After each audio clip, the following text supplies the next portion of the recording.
Jake Sullivan stood on the platform of Dusty Creek's train station for the fourth time in 6 months, waiting for yet another mail-order bride to arrive. At 35 years old, he was a powerfully built man 6'4", with the kind of muscular frame that came from years of ranch work. His broad shoulders, defined chest and arms, and the six-pack of muscles visible even through his shirt spoke of constant physical labor. He had dark hair, sun-weathered skin, and blue eyes that had grown increasingly wary with each failed attempt at matrimony. 3 previous brides had lasted exactly 4 days, 6 days, and 3 days respectively, before fleeing back to civilization. Each time, Jake had hoped this one would be different. Each time, he'd been disappointed. The westbound train pulled into the station with a blast of steam and grinding brakes. Passengers began disembarking, and Jake scanned them for the woman matching the description the matrimonial agency had sent. Miss Molly Patterson, age 22, practical temperament, experienced in household management. What stepped down from the train was not what Jake had expected. Molly Patterson was enormous, easily 400 pounds, her substantial frame barely fitting through the train car door. She wore a simple traveling dress that strained at every seam, and her round face was flushed from the heat and the journey. She looked exhausted, overwhelmed, and terrified all at once. The small crowd on the platform immediately began whispering. Jake heard the cruel comments. "Good Lord, look at the size of her. Sullivan's really scraping the bottom of the barrel now. She won't last a day." Jake felt a familiar surge of protective anger, but he pushed it down and approached Molly with what he hoped was a welcoming expression. "Miss Patterson, I'm Jake Sullivan." Molly looked up at him and up, given his considerable height, and her brown eyes widened. "Mr. Sullivan, yes, I'm Molly Patterson. It's nice to finally meet you." Her voice was soft but steady, and when she offered her hand, her grip was firm despite her obvious nervousness. Jake took her carpet bag and led her toward his wagon, acutely aware of every stare and whisper following them. As they left town, heading toward Jake's ranch in the foothills, he cleared his throat awkwardly. "I should tell you something, Miss Patterson. You're the 4th mail-order bride I've tried to bring out here. The other 3, they all left. Quickly." Molly looked at him with surprise. "Why? Is there something wrong with your ranch? Or with you?" "The ranch is fine," Jake said, "and I like to think I'm not a terrible person. But there are complications. Things I should have told you about before you made the journey out here." He proceeded to tell her about Clayton Hayes, the wealthiest man in Dusty Creek and owner of half the businesses in town. Hayes had been trying to buy Jake's ranch for years because it sat on the most valuable water rights in the territory. When Jake repeatedly refused to sell, Hayes had begun a campaign of intimidation and rumor-mongering. "He spreads stories about me," Jake explained. "Tells people I'm violent, dangerous, that previous brides disappeared under mysterious circumstances. It's all lies, but people believe him because he's rich and influential. The last 3 brides heard these rumors within days of arriving and got scared. They left before I could even explain the truth." Molly absorbed this information quietly. "So he's trying to force you off your land by making it impossible for you to live there?" "Basically, yes. If I can't keep a wife, can't build a family, then staying out there alone starts to look less appealing. He's betting I'll eventually give up and sell to him." "That's terrible," Molly said with feeling, "and cruel to all those women who came out here in good faith." "I know," Jake said miserably. "I should have warned them in the letters. I kept hoping it would be different this time, that someone would stay long enough to see that the rumors aren't true." They rode in silence for a while, climbing into the hills. Finally, Molly spoke. "Mr. Sullivan, I appreciate your honesty, but I need you to understand something about me. I'm 22 years old and I weigh over 400 pounds. Do you know what that means in civilized society?" Jake shook his head. "It means I've been mocked, dismissed, and excluded my entire life," Molly said, her voice steady despite the pain in her eyes. "People have told me I'm worthless, unmarriageable, disgusting. I've been called every cruel name imaginable. Coming out here as a mail-order bride was my last chance at having a life that wasn't just being a burden to my family, so I'm not easily scared off by rumors. I've faced worse than anything Clayton Hayes could say about you." Jake looked at her with new respect. "You're saying you'll stay?" "I'm saying I'll make my own judgment," Molly corrected. "Based on what I see, not what people say. That seems fair, doesn't it?" "More than fair," Jake said quietly. "Thank you." Jake's ranch was surprisingly well maintained for a bachelor's property. The house was a solid 2-story structure, the barn and outbuildings were in good repair, and the land was beautiful rolling hills with good grazing, a clear stream running through the property, and stunning views of the mountains. But the house itself was clearly a lonely place. Dust covered most surfaces, the kitchen was barely functional, and everything had the air of a space where someone survived rather than lived. Molly took it all in without comment, then set down her bag and started opening windows. "First thing we need is fresh air," she announced. "Then we need to see what supplies you have for cleaning and cooking. I assume you do have supplies?" "Some," Jake admitted.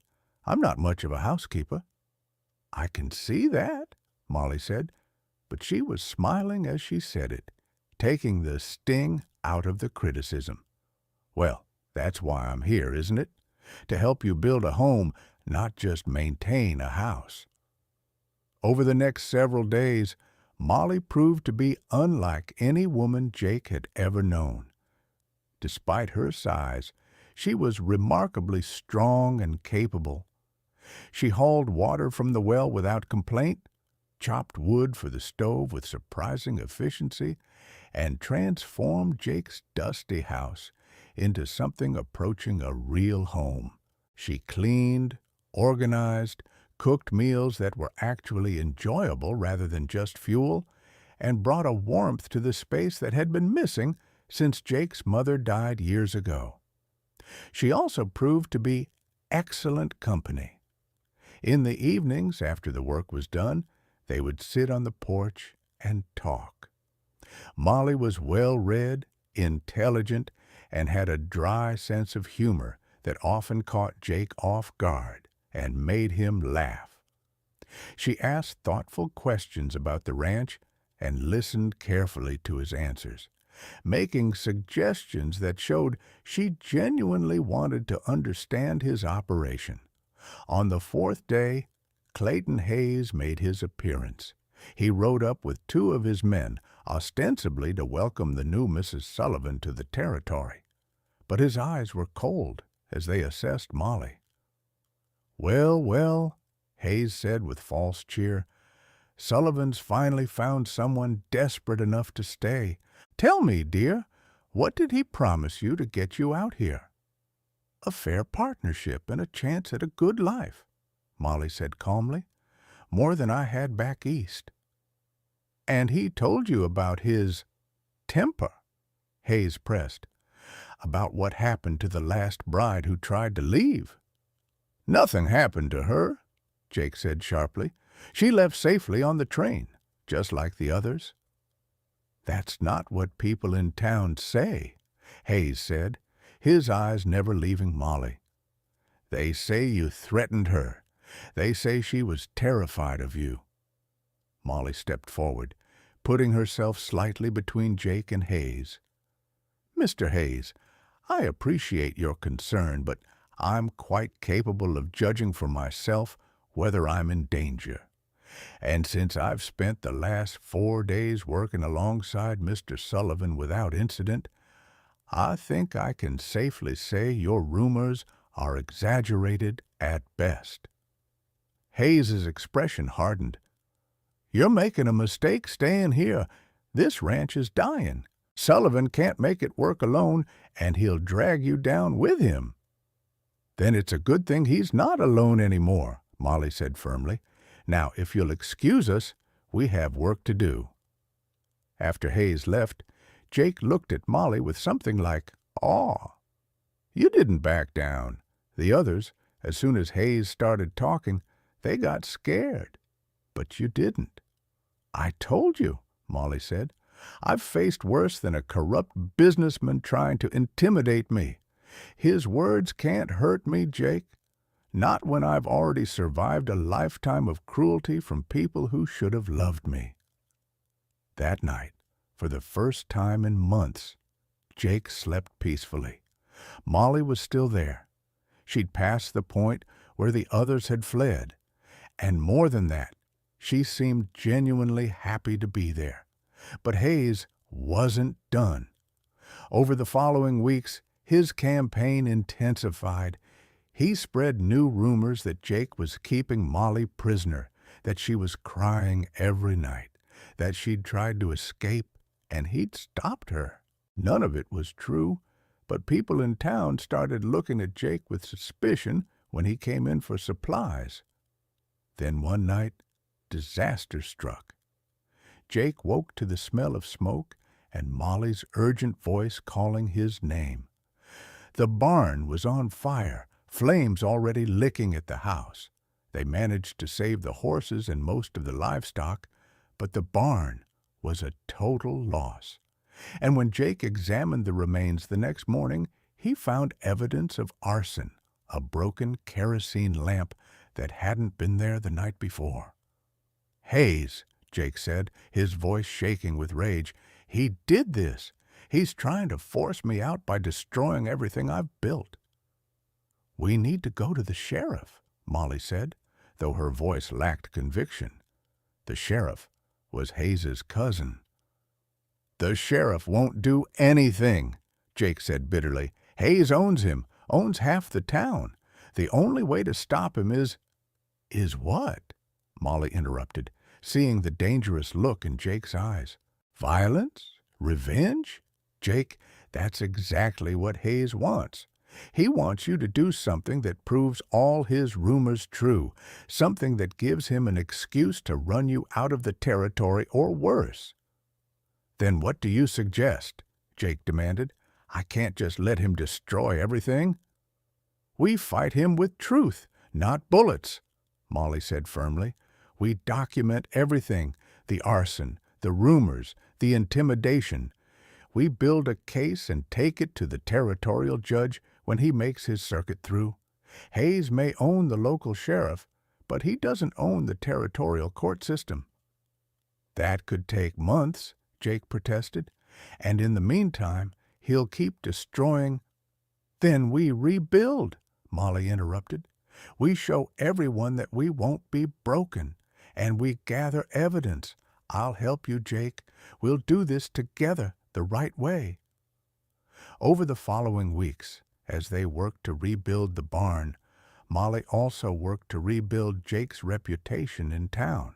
She started coming with him on supply runs, chatting pleasantly with shopkeepers, demonstrating through her obvious contentment that Jake was not the monster Hayes had painted him as.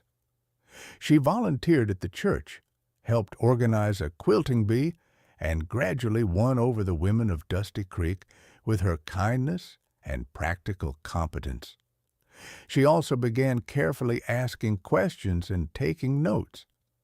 She talked to the previous bride's families, documenting exactly what Hayes had told them. She researched water rights law in the territorial library, and she discovered something crucial. The land records Hayes had been using to challenge Jake's water rights were recent copies, not originals, and they contained subtle differences from the original survey. "Jake," she said one evening, showing him her findings, "I think Hayes forged these documents. If we can prove that, we can not only defend your rights, but potentially have him charged with fraud." "How do we prove it?" Jake asked. "We find the original documents," Molly said. "The church keeps the oldest land records because they predate the formal county recording system. If we can find your original land grant, we can compare it to Hayes's version and show the discrepancies."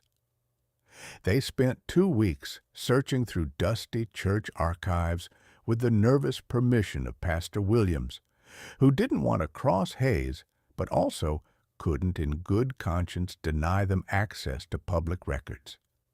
And finally, Molly found it the original land grant from Jake's grandfather, properly executed and witnessed, with water rights clearly delineated. And they were different from Hayes's version in crucial ways that proved Hayes had been trying to claim water that was never his. "We've got him," Molly breathed, holding the fragile document carefully. "We can prove fraud." The confrontation came on Sunday after church service, when the whole town was gathered. Jake, with Molly standing firmly beside him, approached the territorial judge who was visiting for the quarterly court session. "Your Honor," Jake said loudly enough for everyone to hear, "I'd like to file formal charges of fraud and arson against Clayton Hayes." The church erupted in shocked whispers. Hayes, who had been chatting with the mayor, turned pale. "This is outrageous. I've done nothing."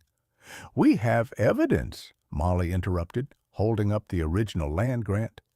"This is the original survey from 1847, showing clear water rights granted to the Sullivan family. Mr. Hayes has been using altered documents to challenge those rights. We also have testimony from multiple witnesses about his campaign of intimidation and evidence of arson at our barn." Judge Harrison examined the documents carefully, comparing them to Hayes's versions that Jake had brought.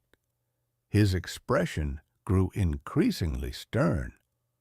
"Mr. Hayes, these documents are indeed different, and the original is the legally binding one. Can you explain how you came to possess an altered version?" Hayes sputtered, trying to form an excuse, but he had none. The judge's ruling was swift. Hayes's claim to the water rights was denied. He was fined for fraud, and a criminal investigation into the arson was opened. Within weeks, facing multiple charges and social ostracism, Hayes sold his businesses and left the territory. The town's attitude toward Jake and Molly transformed overnight. The people who had believed Hayes's rumors suddenly realized they'd been manipulated, and many came to the Sullivan Ranch with apologies and offers to help rebuild what had been burned. One evening, about 8 months after Molly's arrival, as they sat on their porch watching the sunset over their rebuilt and thriving ranch, Jake turned to her with wonder in his eyes. "You stayed," he said simply. "Everyone said you wouldn't last a week. Even I didn't think. But you stayed. Even when things got dangerous, even when Hayes burned down the barn, even when the whole town believed his lies. You stayed." "Of course I stayed," Molly said, taking his large, calloused hand in her soft one. "This is my home. You're my husband. Where else would I go?" "But why?" Jake asked, the question he'd been holding back for months finally emerging. I'm just a rancher. I'm not rich or sophisticated, and you could have. I mean, even after we cleared your name and exposed Hayes, you could have left, started fresh somewhere without all this history. Why stay with me?" Molly smiled, squeezing his hand. "Because you saw me, Jake. Not my size, not my supposed limitations, but me. You valued my intelligence, my strength, my contributions. You treated me like an equal partner, not a burden or a joke. Do you know how rare that is? How precious?" She turned to face him fully. "When I got off that train and saw the way people looked at me, I thought, here we go again. Another place where I'll be the fat girl everyone mocks. But then you looked at me, and I saw no disgust, no pity, just curiosity and hope. And over these months, you've shown me every single day that I matter, not despite my size, but as a complete person whose size is just one small part of who I am." "You saved this ranch," Jake said, his voice thick with emotion. "Saved my reputation, my land, probably my life. You're the strongest, bravest, smartest woman I've ever known. I love you, Molly, not because you stayed when others left, but because of who you are, every part of who you are." "I love you too," Molly whispered, then added with a mischievous smile, "and I told you I wouldn't be easily scared off. I meant it. You're stuck with me now, Jake Sullivan, for better or worse, for as long as we both shall live." Jake pulled her close and kissed her, right there on the porch where anyone riding by could see, not caring who witnessed his love for his remarkable wife. Because Molly Patterson Sullivan had done the impossible, she'd lasted not just 1 week, but forever. She'd refused to leave when everyone expected her to flee. She'd stood up to threats, fought corruption with courage and intelligence, and transformed not just Jake's ranch, but his entire life. The townspeople who had whispered that she wouldn't last a day now told their story with pride, the tale of the mail-order bride who was supposed to be the desperate last resort, who turned out to be exactly what the lonely rancher needed. Not someone small and delicate, but someone substantial and strong. Not someone who would run at the first sign of trouble, but someone who would stand firm and fight for what mattered. And Jake Sullivan, who had lost hope of ever finding a true partner, had found everything he needed in the woman who refused to leave, who saw past his rough exterior to the good man beneath, and who proved that the best love stories aren't about perfect people finding each other, but about imperfect people choosing to build something beautiful together, despite all the obstacles in their way.